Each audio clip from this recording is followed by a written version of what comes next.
What is up, guys? Welcome back to the Bull Combo. I hope you guys are doing great. I hope you're having a fantastic day. Today, I'm coming at you guys with another weekly Metaverse update. Before we get started, guys, as always, if you like virtual land, Metaverse, or blockchain gaming style conversations, consider subscribing to the channel. I want to make sure you guys see this content if it's something you're interested in. And along those same lines, guys, if you like this video, make sure to hit that like button, as it really does help the YouTube algorithm. It really helps push my videos out there and bring them to a new audience. So I would appreciate that support as well. So let's jump right into the weekly update, guys. A few things to get through this week, and we're going to kick things off with Earth2. I'm not really sure what the heck actually happened with Earth2 over the last couple days. It looks like something called Mentars is live. Maybe Essence or Ether. I have no idea, really, and we don't know because there hasn't actually been an official announcement made regarding these new updates. So I thought the Earth2 team had been doing a really good job of communicating things. I thought they'd been doing a much better job of kind of creating some transparency on what was going on, so it's a bit perplexing that they would backtrack like that and release something so substantial without any sort of information on what the heck is actually going on here. So I honestly don't really know what this means. It looks like you can build a Mentar on a property and then slot jewels to create a better chance of finding Essence or Ether. I'm not really sure, guys, because I don't think we have enough official information on this. So until I know exactly what the heck's going on, I'm just going to kind of hang tight, and I'm probably just going to end up waiting for either an official announcement or an article from the guys over at My Name is Human breaking this down so that I have a better understanding of what's going on, because honestly, I'm a bit lost here. So wish I had more Earth2 news for you guys, but until we have an official update or some additional information on this, is the most I can bring you guys. So the Sandbox. The Sandbox Summer Jam land sale was extended for 2 more weeks. The recent sale went down yesterday on Thursday, which saw the land selling out in a couple minutes, as has been the case. There was actually a few issues with this land sale. Above what I'd seen previously, it looked like they actually had to pause the land sale in the middle of it and restart the site and then recontinue the sale. I'm not sure if this had something to do with the London hard fork that was going live on the Ethereum network at basically the same time as this drop. If I had to guess, I'm going to assume that that played a part in the issue. Nevertheless, people weren't excited. It also looks like there was a bug there that allowed people to buy estates directly from the map, so some people were able to score some estates really cheap. Overall, this is kind of to be expected when they're transitioning to a new style of land sale with the queue system and everything else. So I imagine there's going to be some kinks to work out. There will be some bugs to work out, but I think that these extensions, these land sale extensions, were probably a way for them to work those out. So I'd imagine that the sale that goes down next Thursday is probably going to be a lot smoother than this week's. And, you know, it's just part of shaking out the bugs and getting things ready so that as things really kick off and once the Metaverse map goes live, those land sales that continue after that will just be much smoother.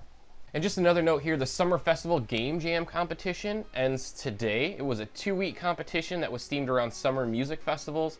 Everyone had 2 weeks to build their game experience. In case you guys are wondering where the heck I've been for the past 2 weeks and why I've really been only posting these weekly updates, it's mainly because I've been working to grind out my Game Jam entries. So I'll probably be able to bring you guys a little bit more content now, get back to doing some live streams and stuff now that I actually have some free time to devote to that. So appreciate your patience with me there, guys.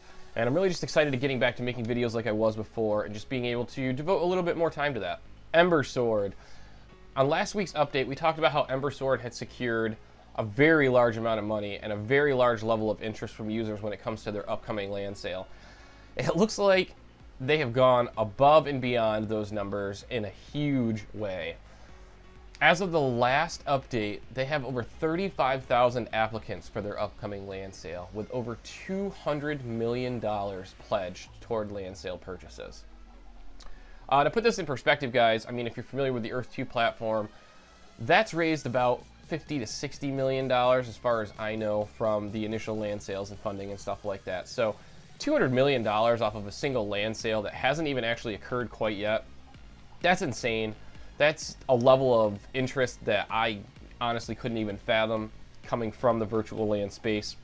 But if anything, what it does is solidify the fact that virtual land's here to stay, and that there is an interest, and that if this land comes along with tangible rewards, such as cryptocurrency or gameplay benefits, things like that, people will be interested in it. And so I think Ember Sword's taking a very unique path here. Obviously, they're an MMORPG with Metaverse and blockchain level virtual land elements. So they're kind of incorporating a lot of different things here, but this level of demand is just a really good sign for what will probably be the success of the platform and just the overall interest of the platform. And I'm curious to see where this demand shakes out in other land sales as well, as more metaverses get on the land sale bandwagon, as more metaverses expand or go live. And this is just really promising for the future of metaverses and virtual land as a whole. Zed-Run. NASCAR has just announced a partnership with blockchain horse racing game Zed-Run. The partnership will see NASCAR branded horses joining the blockchain digital horse race experience. For those unaware, Zed-Run is a blockchain-based game where users can buy, sell, breed, and race digital horses for a cryptocurrency reward.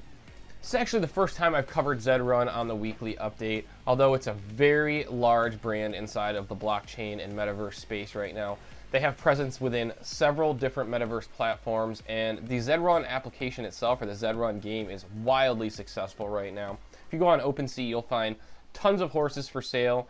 One of the big things about this game is breeding horses and then selling them on OpenSea, especially horses that haven't been raced yet.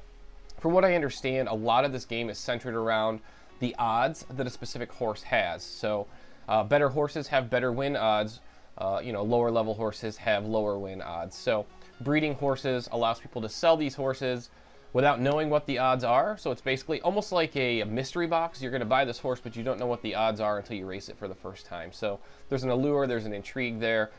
The secondary market's extremely strong, and seeing them bring in a sponsor like NASCAR, honestly, that's no surprise. But it really just shows that they're starting to gain that large-scale audience, and they're starting to capture the attention of larger brands and larger influencers and sponsors. They're going to try to get in and utilize this platform and this metaverse to expose their brand and show off their brand in new and engaging ways. So very cool stuff here coming out of Zed-Run.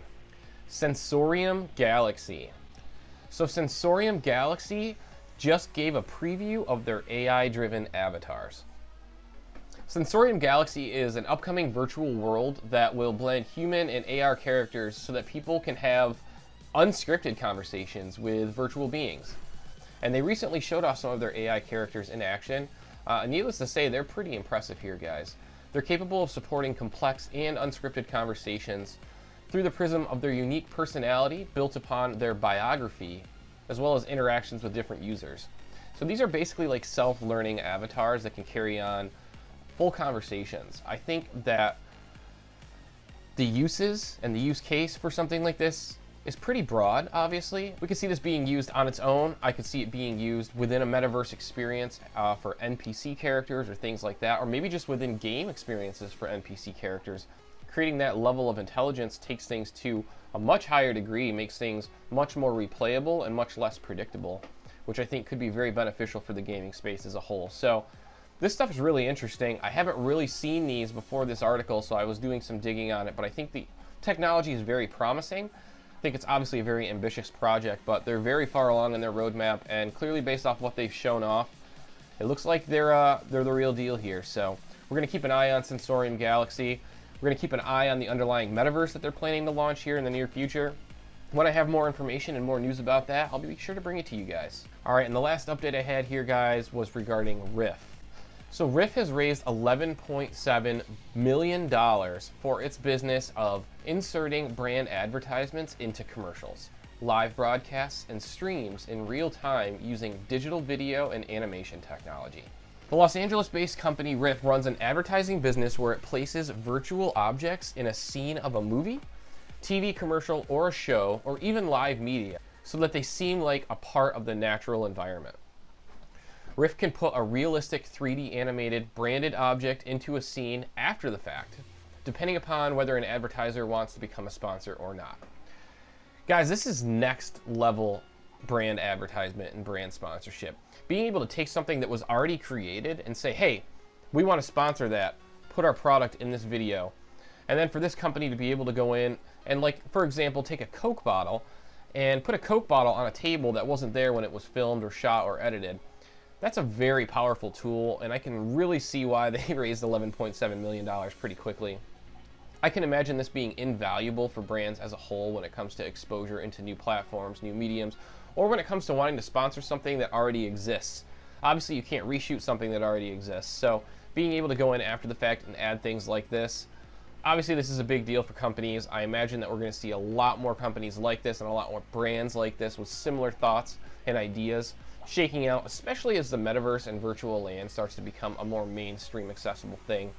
Once those become accessible, obviously brands are going to want to host their experiences, and they're going to want to host advertisement in those spaces. So it sounds like companies like Ryff are really positioning themselves not only to be successful now, but as things grow into that eventual metaverse dependent style future. This is very cool stuff as a whole, guys, and I really just can't wait to see what type of applications we see this utilized for in the near future. All right, guys, so that was all I had for this week. A few awesome things going on in the metaverse, as always. If you guys like this video, make sure to smash that thumbs up button. As always, if you like these videos or this content, make sure to subscribe to the channel, guys. Other than that, I just want to thank you all for the support. I want to thank you all for checking out this video. I hope you guys have a fantastic Friday, an excellent weekend, and until next time, we'll see you soon.